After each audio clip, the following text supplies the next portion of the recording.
Voici les actualités de ce 9 novembre à Madagascar. On commence par une décision issue du dernier Conseil des ministres du 8 novembre.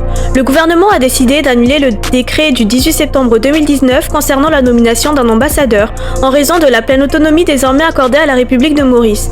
Une mesure avant tout administrative, mais qui témoigne aussi de la volonté des autorités de mettre à jour les textes diplomatiques à la lumière des évolutions récentes entre les deux pays. Toujours dans le domaine des affaires étrangères, deux représentantes malagasy à l'étranger ont été relevées de leurs fonctions.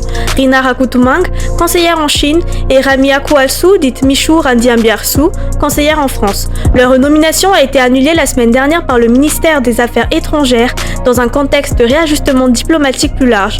Une décision qui pourrait annoncer un renouvellement du corps diplomatique malagasy à l'international. Du côté d'Iavoulou, une délégation de l'Union africaine conduite par Domitien Daïzeye a rencontré le président de la refondation, le colonel Randjeanirine, en présence de la ministre des Affaires étrangères Christine Razanamassou. Les discussions ont porté sur les conditions de levée de la suspension de Madagascar au sein de l'Union africaine, suspension décidée après les récents événements politiques. Le chef de l'État a remercié le président angolais, actuel président de l'Union africaine, pour ses efforts en faveur d'une solution pacifique à la crise. Il a également réaffirmé l'attachement de Madagascar aux valeurs démocratiques et à la coopération africaine. Cette visite s'inscrit dans une série de rencontres initiées par l'Union africaine avec différents acteurs nationaux dans l'objectif de favoriser la réconciliation et la reconstruction institutionnelle, un signe encourageant pour un retour progressif de Madagascar sur la scène diplomatique africaine. Sur le plan économique et social, la situation à la Jirama reste au centre des préoccupations. Face à la grève du syndicat des employés, une réunion s'est tenue à Mpanjenumbi avec les ministres concernés et le directeur général Ron Weiss.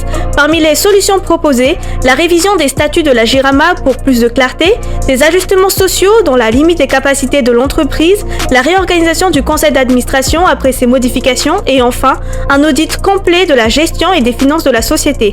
Les résultats de cet audit devraient orienter les décisions à venir, notamment sur le maintien ou non du directeur général.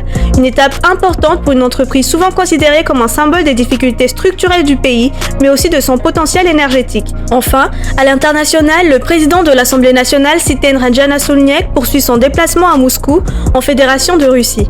Il a rencontré Roman Machavin, vice-ministre russe de l'énergie. Les deux parties ont discuté du renforcement de la coopération stratégique dans le domaine de l'énergie et de l'électricité.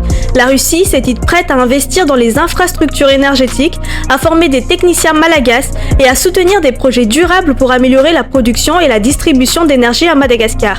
Tsiten Rajahnasouliak a, de son côté, réaffirmé la volonté de Madagascar de consolider ses partenariats internationaux sur la base du respect mutuel et du bénéfice partagé. Une coopération qui pourrait à terme ouvrir de nouvelles perspectives pour la transition énergétique.